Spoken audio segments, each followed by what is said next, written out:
اقرأ بسم ربک الذی خلق، پڑھ اس پاک پروردگار کے نام سے کہ جس نے پیدا کیا ہے۔ خلق الانسان من علق، انسان کو ایک خون کے لوتھڑے سے پیدا کیا ہے۔ اقرأ وربک الاکرم، پڑھ اپنے اس پاک پروردگار کے نام سے جو باعزت ہے۔ الذی علم بالقلم، جس نے قلم کے ذریعے سے علم سکھلایا ہے۔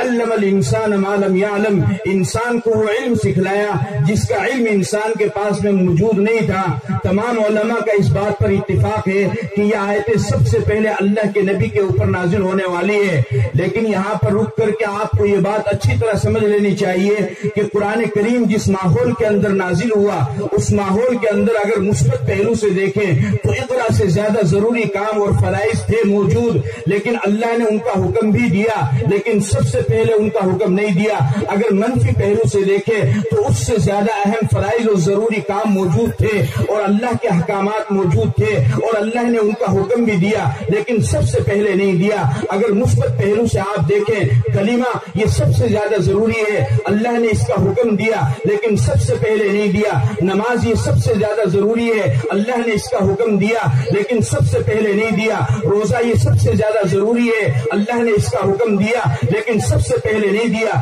زکوٰۃ یہ سب سے زیادہ ضروری ہے، اللہ نے اس کا حکم دیا لیکن سب سے پہلے نہیں دیا۔ حج یہ سب سے زیادہ ضروری ہے، اللہ نے اس کا حکم دیا لیکن سب سے پہلے نہیں دیا۔ ماں باپ کی خدمت کرنا یہ سب سے زیادہ ضروری ہے، اللہ نے اس کا حکم دیا لیکن سب سے پہلے نہیں دیا۔ اور اگر منفی پہلو سے آپ دیکھیں، شراب بہت بڑا گناہ ہے، اللہ نے اس سے باز رہنے کو کہا لیکن سب سے پہلے نہیں کہا۔ زنا بہت بڑا گناہ ہے، اللہ نے اس سے باز رہنے کو کہا لیکن سب سے پہلے نہیں کہا۔ چوری بہت بڑا گناہ ہے، اللہ نے اس سے باز رہنے کو کہا لیکن سب سے پہلے نہیں کہا۔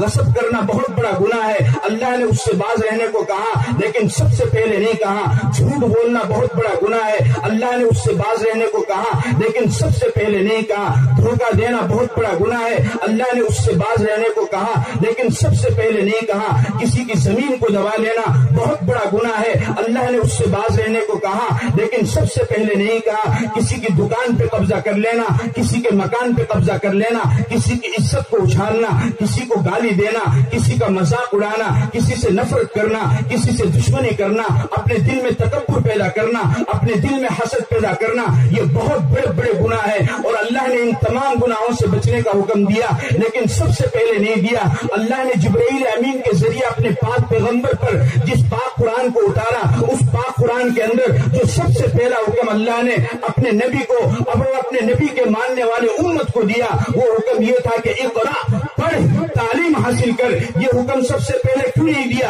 اس وجہ سے کیوں دیا؟ اس وجہ سے کہ جب تک انسان کی زندگی میں تعلیم نہیں ہوگی وہ نماز کا پابند نہیں ہوگا، جب تک انسان کی زندگی میں تعلیم نہیں ہوگی وہ روزے کا پابند نہیں ہوگا، جب تک انسان کی زندگی میں تعلیم نہیں ہوگی وہ زکوٰۃ کا پابند نہیں ہوگا، جب تک انسان کی زندگی میں تعلیم نہیں ہوگی وہ قرآن پر عمل کرنے والا نہیں ہوگا، جب تک انسان کی زندگی میں تعلیم نہیں ہوگی وہ اتباع سنت کے مطابق چلنے والا نہیں ہوگا، جب تک انسان کی زندگی میں تعلیم نہیں ہوگی وہ صحابہ کے نقش قدم پر چلنے والا نہیں ہوگا، جب تک انسان کی زندگی میں تعلیم نہیں ہوگی شرابی شراب سے باز نہیں آئے گا، جب تک تعلیم نہیں ہوگی چور چوری سے باز نہیں آئے گا، زانی زنا سے باز نہیں آئے گا، بدکار بدکاری سے باز نہیں آئے گا، فاسق اور فاجر فسق اور فجور سے باز نہیں آئے گا، گناہگار گناہ کرنے سے باز نہیں آئے گا، ظالم ظلم سے باز نہیں آئے گا۔